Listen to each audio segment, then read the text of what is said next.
Okay, good morning to all students. Yes, we have completed till Cold War.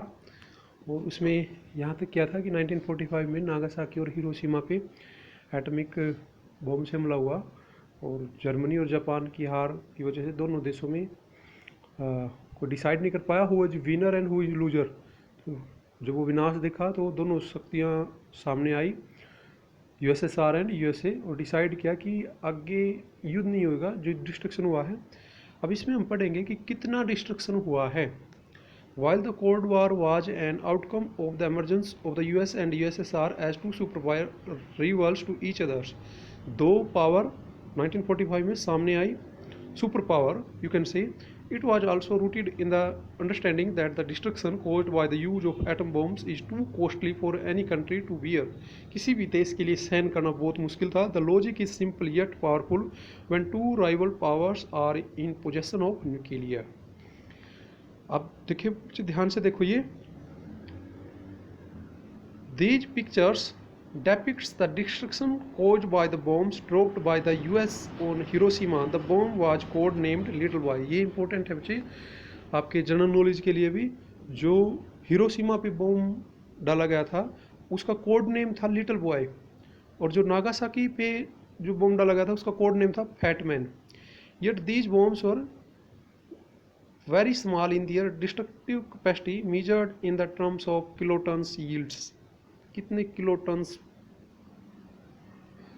Destruction करता है ये, as compare to the nuclear bombs that were to be available in the stockpiles assembled by the super powers. जब ये bomb डाले गए थे कितना विनाश हुआ था, और आज जो बॉम्ब्स बनाए जा रहे हैं कितने इनसे मल्टीपल हैं. The yield of Little Boy and Fat Man were 15 and 21 kilotons respectively. By the Earth 1950, the US and USSR were already making thermonuclear weapons that had a yield between 10 and 15,000 kilotons. 10 से 15,000 kilotons का जो destruction कर सकता है. In other words, these bombs were 1,000 times more destructive than the bombs used in Hiroshima and Nagasaki. आज जो इन दोनों powers के पास जो न्यूक्लियर बॉम्ब्स हैं कई हजारों गुना विनाश कर सकते हैं, ऐसे बॉम्ब्स बना दिए गए हैं. During much of the cold war both the super power possessed thousands of such weapons. हजारों वेपन्स इकट्ठे कर लिए इन्होंने, दोनों पावर्स ने अपनी पावर्स को बरकरार रखने के लिए. Just imagine the extent of destruction that could cause all over the globe. पूरी दुनिया में यदि मान लो सारे वेपन्स यूज हो जाते हैं तो पूरे ग्लोब का क्या होगा. ये पिक्चर्स बताती हैं कि उस टाइम पे जापान में कितना डिस्ट्रक्शन हुआ था. ऐसा माना जाता है कि काफ़ी सालों तक जहाँ पे हिरोशिमा और नागासाकी पे ग्रास होते हैं या ग्रास फील्ड्स होते हैं वो अनफर्टिलाइजर्स हो गए थे. इसका मतलब खेत बंजर हो गए थे वहाँ से. ठीक, तो बहुत ज़्यादा विनाश हुआ था वहाँ पे. You can say now in the event of nuclear war, both sides will be so badly harmed that it will be impossible to declare one side or the other side as winner. दोनों जब लड़ाई हुई थी 1945 तक, 39 से 6 साल तक लड़ाई चली थी, युद्ध चला था. लड़ाई नहीं, युद्ध कहेंगे, वॉर कहेंगे, कि दोनों साइड बहुत विनाश हुआ था. We can't say that who is winner and who is loser. And disable the nuclear weapons of its rival, the other would still left with enough nuclear weapons to inflict unacceptable destruction. This is called the logic of deterrence. Both sides have the capacity to retaliate against an attack and to cause so much destruction that neither can afford to initiate war. अब इतना ज़्यादा विनाश हो चुका था कि कोई भी देश दोबारा से ऐसे युद्ध के बारे में नहीं सोच सकता था. Thus the Cold War, in spite of being an intense form of rivalry between great powers, remained a cold. आज तक 1945 से लेके आज तक लगभग 70 और 72 years has gone, maybe 75 years. No war will be there. Thus the starting of Cold War. यहाँ से कोल्ड वार की शुरुआत हुई थी 1945 से। आज तक कोल्ड वार ही चलता है, क्योंकि इतना ज़्यादा महाविनाश हुआ था दुनिया के अंदर।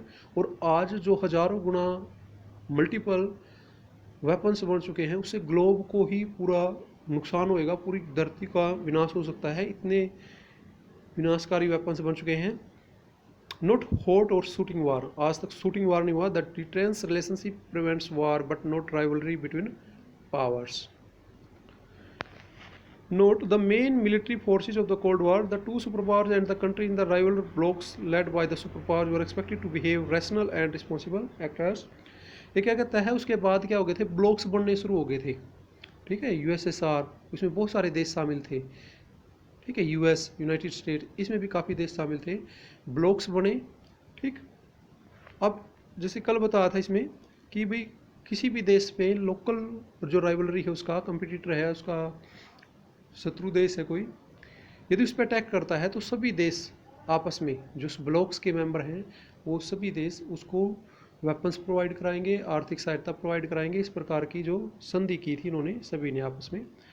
ओके, यहाँ तक करेंगे। ठीक है, बाकी नेक्स्ट कल करेंगे। ओके स्टूडेंट्स, यहाँ तक कोई भी डाउट है, कुछ भी पूछना आपको, हमने कोल्ड वार की पूरी हिस्ट्री पढ़ेंगे।